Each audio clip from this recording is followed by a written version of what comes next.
अस्सलाम वालेकुम, मैं हूं इनाम राजा। आज हम बात करेंगे कि सेहत के 4 बहुत बड़े कौमी बल्कि इंटरनेशनल मसाइल कौन से हैं।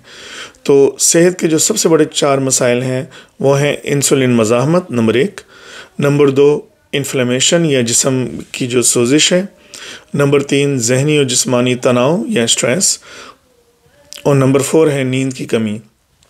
उसमें नींद की क्वालिटी भी आती है, क्वांटिटी भी आती है।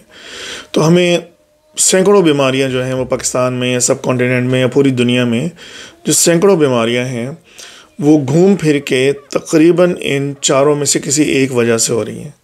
तो अगर इन 4 चीज़ों को एड्रेस कर लिया जाए, इन 4 चीज़ों का लिहाज कर लिया जाए और उस पर तवज्जो दे दी जाए तो अल्लाह की ज़ात से उम्मीद है कि तकरीबन तमाम बीमारियों से बचा जा सकता है, ये जल्दी रिकवर हो सकते हैं। बीमारियां तो आती हैं इंसान की ज़िंदगी में। तो हम चलते हैं सबसे पहली मसले की तरफ, और वो है इंसुलिन मज़ाहमत। सबसे पहले ये समझ लें कि इंसुलिन है क्या या इंसुलिन मज़ाहमत क्या है। हम जब भी खाना खाते हैं और ख़ास तौर पे अगर उसमें कार्बोहाइड्रेट हो, तो खाना जब हज़म होता है तो खाने के हज़म होने के बाद जो कार्बोहाइड्रेट है वो जो है वो ग्लूकोज़ बनकर हमारे ब्लड में शामिल हो जाती है। अब ब्लड में ग्लूकोज़ की एक मखसूस मकदार चाहिए होती है जो कि तकरीबन 90 या 100 मिलीग्राम पर लीटर, इससे ज़्यादा नहीं। तो जब खाना खा के हम फारिग होते हैं तो बहुत ज़्यादा जो है ग्लूकोज़ ब्लड में होती है, और ब्लड में ग्लूकोज़ ज़्यादा हो तो वो सेफ़ नहीं है, क्योंकि वो जहाँ जहाँ जाएगी आँखों में, किडनीज़ में, क्योंकि वहाँ छोटी छोटी कैपिलरीज़ होती हैं, तो ज़्यादा जो अगर उसमें ग्लूकोज़ मौजूद होगी तो अजीब जो है थिक और चिकना सा वो हो जाएगा ब्लड, उसमें चिपचिपाहट बहुत हो जाएगी और वो चीज़ों को डैमेज कर सकते हैं।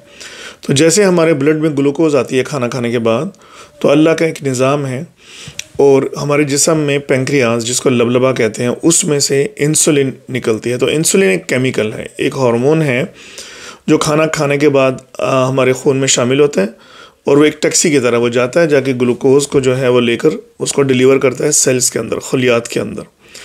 तो मैं आपको सामने स्लाइड पे दिखाता हूँ। तो आपको एक तरफ नज़र आ रहा है कि इंसानी मैदा है, उस मैदे में से जो वाइट निकल रहे हैं ना, वो अब समझिए कि ग्लूकोज़ जो है वो निकल के ब्लड में शामिल हो रही है। और जब जैसे ही ग्लूकोज़ जो है वो ब्लड में शामिल होती है तो उसके नीचे आपको जो नज़र आ रहा है ना ब्लू, वो समझिए कि पेंक्रियाज या लबलबा है, उसमें से इंसुलिन निकलती है। आप समझिए कि ग्रीन वाली इंसुलिन है। अब ये दोनों खून में शामिल होते हैं और फिर दोनों सेल के पास पहुँचते हैं। अब ग्लूकोज़ जो है वो सेल तक तो पहुँच सकता है लेकिन सेल के अंदर नहीं जा सकता, उसके लिए इंसुलिन की ज़रूरत है। तो आप यूँ समझे, मैं आपको एक और स्लाइड दिखाता हूँ।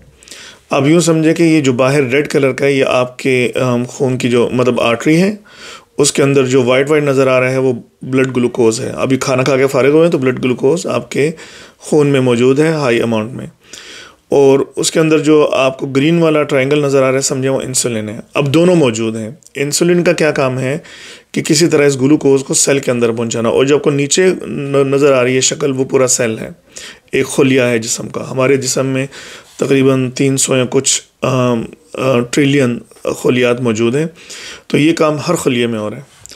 तो होता क्या है कि अब ग्लूकोज़ मौजूद है, ग्लूकोज़ ख़ुद कोशिश करे तो अंदर दाखिल नहीं हो सकती, तो इंसुलिन जो है आप देख रहे होंगे कि इंसुलिन आके सेल के साथ अटैच होती है और सेल के अंदर जो है ना वो सिग्नल देती है। सिग्नल का मतलब ये है कि आप यूँ समझ लें कि विसल बजाती है कि भाई बाहर ग्लूकोज उसको जाके कलेक्ट कर लिया जाए। तो अगर सब कुछ सही काम कर रहा है सिग्नल्स, तो बहुत सारे स्टेप्स इन्वॉल्व हैं, लेकिन उन सिग्नल्स की वजह से एक ट्रांसपोर्टर जो है वो सेल की वॉल पे जाता है और जाके ग्लूकोज को रिसीव कर लेता है, ग्लूकोज अंदर आ जाता है। तो ये है नॉर्मल सेल कि आपके खून में जो है वो ग्लूकोज शामिल हुआ, ग़िज़ा की वजह से इंसुलिन आ गई। इंसुलिन ने आकर जो है रिसेप्टर से अटैच हुआ और उसके बाद ग्लूकोज जो है वो एक आप समझे कि स्ट्रॉ के थ्रू अंदर आ गई सेल के अंदर, और ग्लूकोज जो है वो सेल के लिए इसी तरह है जैसे गाड़ी के लिए पेट्रोल। तो अब आपके सेल्स को ग्लूकोज मिल गया और एनर्जी भी मिल गई। ये तो है नॉर्मल सेल। अब दूसरी तरफ देखें आप, ये एक और शख्स है जो जिसको इंसुलिन रेजिस्टेंस है। अब इसका ये मतलब है, देखें इंसुलिन आई, वो उसी तरह अटैच हुई, लेकिन सिग्नल जो है वो सही तरह नहीं गया। कोई भी वजह हो सकती है, अंदर सिग्नल नहीं गया, तो वो जो ट्रांसपोर्टर था जिसने रिसीव करना था उसको हल्का सा मैसेज मिला, लेकिन वो अपनी जगह से नहीं मूव हुआ।